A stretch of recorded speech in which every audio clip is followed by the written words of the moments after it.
सारे दीवार पे है वो। आगे जाते हैं।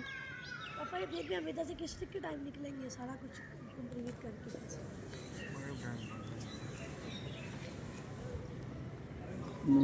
साढ़े 6 हो गए। अस्सलामुअलैकुम गाइस, मैं उनका दोस्त मोहम्मद फाइक नदीम। हम आए हैं आज हम लोग जाते वापस। तो हम आए हैं फैसल मॉल।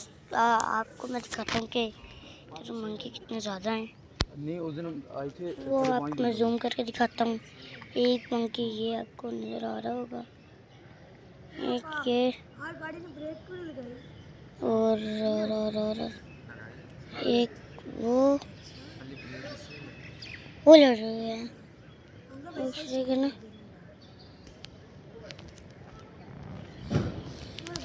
है जी आबिद साहब। एक फायदा बताइए। ताबिद साहब लेटे पड़े हैं। यहाँ पर आपने नहीं बोलना।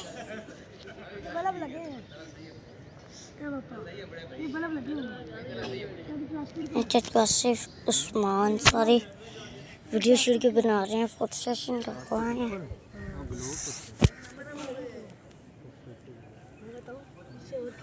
तो मैं देख सकते हैं। इसके बाद हम लोगों जाना है नाश्ता करने, क्योंकि सुबह के निकले हुए हैं। तो ये देखिए ताबिद साहब,